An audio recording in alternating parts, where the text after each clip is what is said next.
Hello guys, welcome to our channel the classic study India. तो आज हम पढ़ने वाले हैं the cold within by James Patrick King. तो इस पोएम में आपको ये सिखाया गया है कि हमें यूनिटी से रहना चाहिए और एक दूसरे के लिए हमें अपने मन में हेट्रेड नहीं रखना चाहिए। तो हम स्टार्ट करते हैं। तो पहली लाइन में ही लिखा हुआ है कि 6 humans trapped by happenstance, मतलब कि 6 लोग रहते हैं इस पोएम में। वो ट्रैप रहते हैं कहाँ? इन ब्लीक एंड बिटर कोल्ड, मतलब कि एक ऐसी जगह जहाँ पर बहुत ठंडी है। ये वो इलाका हो सकता है जैसे कि फॉरेन में ऐसी जगहें होती हैं जहाँ पे बहुत ज़्यादा स्नो पड़ी होती है और आसपास कोई भी सेटलमेंट्स नहीं होते हैं। तो वैसी जगह में ये सब फंस गए हैं। तो आगे क्या होता है? Each one possessed a stick of would, और सभी लोगों के पास एक हाथ में स्टिक ऑफ वुड है, मतलब एक लकड़ी है जो वो यूज़ कर सकते थे, जो बुझता हुआ फायर था उसे वापस से जलाने के लिए। तो हम आगे पढ़ेंगे उसको। और so the story told the dying fire in needs of log, मतलब कि उनके सामने आग जल रही थी। 6 लोग थे, वो उस आग को घेर के बैठे हुए थे क्योंकि वो ठंडी जगह को सर्वाइव कर सकें। तो उनके सामने जो फायर जल रहा था उसको लॉग चाहिए थी, क्योंकि अब वो इतनी देर तक तो जल नहीं सकता था, पर उसे अगर स्टिक्स मिल जाती तो थोड़ी देर तक वो चल जाता और उन लोग की जान बच जाती। But the first one held her back, मतलब कि अब हम बात करेंगे एक एक लोगों की बात करेंगे क्यों उन्होंने अपनी लॉग नहीं दी और सारे मर गए। लास्ट में ये सारे 6 ह्यूमंस मर जाते हैं। हम बात करेंगे क्यों पहले वाले ने दी। But the first one held hers back, ये पहली वाली शायद फीमेल है इसलिए हर्स बैक लिखा है। For of the faces around the fire she noticed one was black. तो आप देखते हैं कि जैसे कि फॉरेन में आप देख सकते हैं कि बहुत ज़्यादा वहाँ पे ब्लैक्स एंड वाइट्स के बीच में बहुत ज़्यादा हेट्रेड होती है। तो वहाँ के लोग ब्लैक्स को कभी कभी कहते हैं कि ये अच्छे नहीं होती, जो भी हो, लेकिन ऐसा बिल्कुल नहीं होता। हमें ऐसा बिल्कुल नहीं करना चाहिए, हमें यूनिटी में रहना चाहिए, तभी हम आगे ग्रो करेंगे। तो पहली वाली को ये दिखा कि उनमें से एक ब्लैक था, तो उसने ये सोचा कि मेरी स्टिक ब्लैक की ज़िंदगी को बचाने की क्यों काम दे, बल्कि उसने ये नहीं सोचा कि वो खुद भी बच जाती अगर वो यूज़ करती। तो पहले वाले की ये हेट्रेड थी कि वो जो अराउंड द फायर है, मतलब कि जो फायर के आसपास जो वो काला आदमी बैठा था उससे वो जलती थी। तो अगला person, the next man looking cross the way saw one not of his church. तो उसमें दिखाया गया है कि जो अगला आदमी था जिसकी बात हो रही है वो देखता है कि एक आदमी चर्च का नहीं है, मतलब कि इसमें समझाया गया है कि एक आदमी क्रिश्चियन नहीं है। तो वो रिलीजन के बेस में डिस्क्रिमिनेट कर रहा है, मतलब कि ये आदमी जो है ये अपने दूसरे रिलीजन को हेट करता है, अपने से दूसरे रिलीजन को।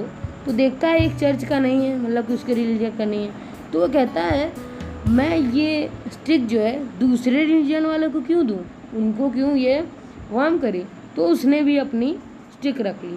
And could not bring himself to give the fire his stick of bridge. अब हम बात करेंगे तीसरे आदमी की।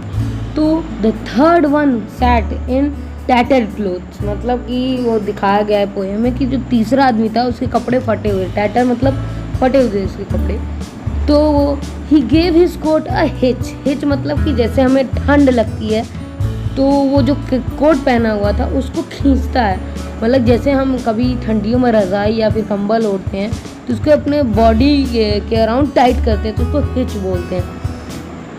Y should his log be put to use to warm the idle rich, मतलब कि वो कहता है कि वो पुअर है और उनमें से एक था रिच। तो कहता है मेरी लॉग इन रिचेस के क्यों यूज़ में आए, क्योंकि इन रिचेस ने हमें हमेशा एक्सप्लॉइट करके हमसे पैसा कमाया है, हमें हमेशा नीचे ही रहने को कहा है और ये हमेशा अपर क्लास ही रह जाते हैं। तो इसलिए उसने अपनी भी स्टिक नहीं डाली फायर में, और इस कारण इसकी हेट्रेड उसके रिच और पुअर वाली हेट्रेड हो गई। अब नेक्स्ट, द रिच मैन, जैसे कि पुअर ने सोचा कि रिच को क्यों वार्म दे, वैसे ही रिच ने सोचा कि पुअर को वार्म क्यों दे।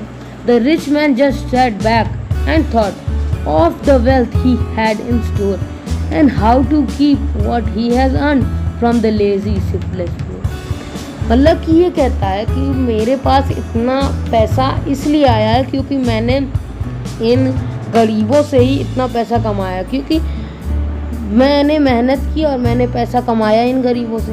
पर मैं अपनी स्टिक क्यों इन गरीबों के लिए दूं, क्योंकि इनको मैं क्यों अपनी स्टिक से वार्म दूं जो बहुत ही लेज़ी हैं और शिफ्टलेस होते हैं। मतलब कि बहुत ही लेज़ी आदमियों को क्यों मैं अपनी स्टिक दूं। उसको भी बहुत हेट्रेड था पुअर लोगों से। तो अब हम बात करेंगे अगले आदमी की। तो ये हमारा है 6th पैराग्राफ है आपकी पोएम का। तो 6th पैराग्राफ में हमें एक ब्लैक मैन दिखता है। मतलब कि पहले हमने देखा था कि एक वुमेन थी जो नहीं चाहती थी कि ब्लैक मैन को स्टिक वार्म दे। तो यहाँ पे ब्लैक मैन क्या चाहता है, देखिए। The black man face bespoke revenge as the fire passed from his side, for all he saw in his sticks of wood was a chance to spite the white। तो उसने ये देखा, हमको हमेशा इन गोरे लोगों ने, मतलब कि वाइट ने हमेशा हमें एक्सप्लॉइट किया, तो आज मेरे पास चांस है, मैं इनसे बदला ले सकता हूँ। bespoke revenge इसीलिए लिखा गया। तो उसको ये जो वुड थी वो एक अपॉर्चुनिटी दिख रही थी इन लोगों से बदला लेने के लिए। तो उसने भी अपनी वुड को अपने पास ही रखा और उन अमीरों को वार्म देने के लिए अपनी वुड को नहीं यूज़ किया। तो अब हम नेक्स्ट हैंड नाम जाते हैं। तो जो लास्ट था, लास्ट ग्रुप में था, ये लास्ट आदमी की बात करिए। The last man of his forlorn group. मतलब कि इस ग्रुप को फोरलॉन क्यों किया गया, क्योंकि ये लोग साथ होके भी अपने अंदर इतनी हेट्रेड बढ़ी है एक दूसरे के खिलाफ, क्योंकि ये साथ होके भी अकेले हैं, इनके अंदर यूनिटी नहीं है, तो ये अकेले ही हैं, ये जीवन में आगे नहीं बढ़ सकते। The last man of this forlorn group did not accept for gain. मतलब कि इसको तब तक, जब तक इसे गेन ना हो खुद, मतलब इसको कुछ मिले ना, तब तक ये दूसरों की हेल्प करना नहीं जानता था। लिखा गया है पोएट के द्वारा, giving only to those who give was how he played the game. मतलब ये चाहता था जो मुझे दें उनको ही मैं दूंगा, बाकी मैं किसी को कुछ नहीं दूंगा। मतलब कि वो ये चाहता, जैसे आजकल के लोग जब तक जैसे वो कुछ करेंगे आपके लिए तो आपसे कुछ लेके ही करेंगे, फ्री में नहीं कर देंगे कि आपका पर उपकार कर देंगे। तो ऐसा था, giving only to those who give was how he played the game. तो इसने इस तरह से अपना खेल खेला, प्लेड द गेम, मतलब कि इसने ये सोच थी। अब लास्ट जो है, लास्ट पैराग्राफ, इसमें आपको पूरे पोएम का क्लाइमैक्स एक तरह से देखने को मिलेगा, क्योंकि ये मेन पैराग्राफ है। इसमें आपको सारी चीज़ें समझाई गई हैं कि क्या हुआ इस पोएम में। तो अब बताया गया है, their locks had tied in death still hand. मतलब कि ये जो लॉक्स पकड़े हुए थे ये इनके हाथों में टाइट थी, मतलब ये जोर से पकड़े हुए थे।